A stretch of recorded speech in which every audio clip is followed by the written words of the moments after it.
Hey everyone, welcome to Sam's Take.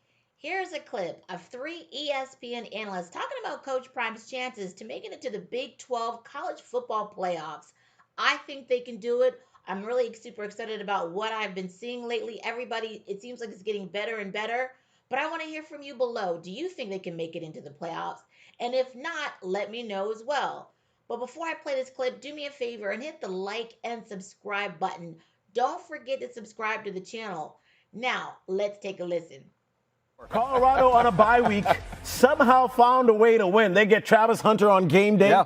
They get Kansas State to lose. They get Iowa State to lose. The Big 12 is a circus, men. And how do we keep ourselves together as we watch it all come into fruition? BYU goes to Just killed that. Great BYU goes to Utah next week as well. Yeah. That game at the start of the season, we're that's Utah's game, and now it's like no, BYU was picked to finish 16th in the conference. Yeah. Is undefeated. I mean, like what is going on? We don't know anything. This conference is just unbelievable. But I am curious. Like Colorado does have a path here, as crazy as it sounded 5-6 weeks ago, where we're talking about Colorado as a real legit contender. In the Big 12, there are some fascinating scenarios that could play out for Deion and his crew to be playing in a Big 12 title game. I mean, who'd have absolutely thunk? All right, let's take a look at the top of the Big 12 right here. BYU, the only team that is undefeated there. And you see Colorado, their only loss being Kansas State. But Kansas State, now we see they got 2 conference losses. So, man, I don't think anyone expected Colorado to be in this position besides Colorado. And they've shown improvement throughout the entire season, and we've all had even more faith in them, Matt. So as we look forward to Colorado having a chance next week to even put themselves in a better position to get into the CFP, what do we see as we look towards the end of their schedule? Because one of the things is Utah ain't as scary as they're supposed to be, right? And Texas Tech, Utah, Kansas, Oklahoma State. They got to win out, though. That bottom line, they can't lose. Of course. But as we look and see here on the schedule, I mean, I would say all of us think that these are winnable football games for them, right?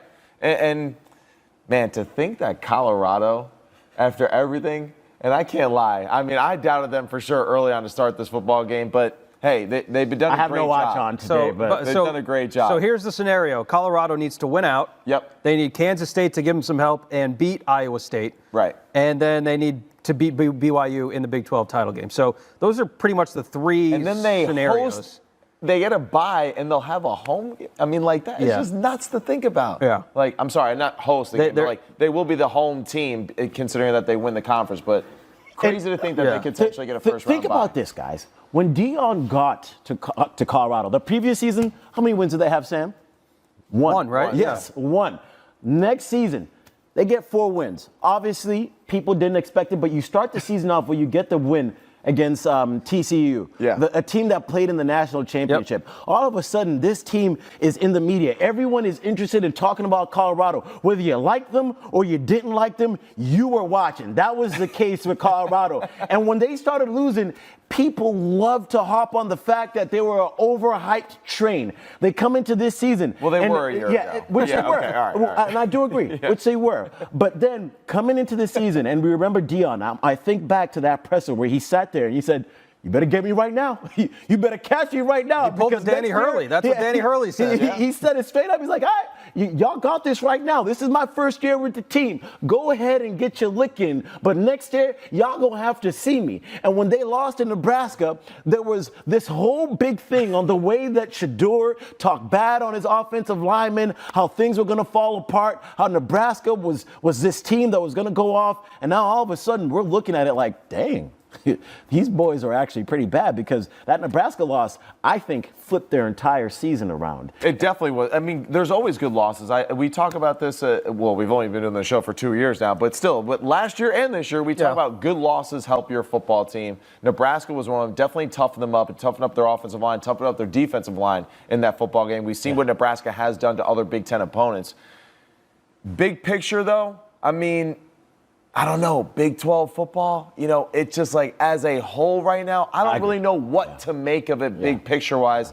Then again, we can make that case about any conference right now. No doubt. As far as, so it's going to kind of go down to just matchups week by week when we go into this playoff bracket and really see who gets and paired with how too. Right. That's going to be the question. And how health. you win. And health. Yes, and health. It's going to be so big because one of the things that needs to be kept in mind with every single college football fan is that this year it's basically an NFL season. No doubt. So No doubt. you not only need to be healthy, but you need to have depth. So the guys that are behind your starters, how good are they at being able to be that next man up? And we saw what Ohio State was able to do with that next man up on their offensive line when we thought they wouldn't succeed. Sam. The best part about it, too, is we are going to be right back here at ESPN on Tuesday when the College Football Playoff the College Football Playoff Committee releases their initial rankings. We will have a rankings reaction show Tuesday night at 8 Eastern Time on the ESPN College Football YouTube page, so be sure to join us there. But that will do it for us tonight.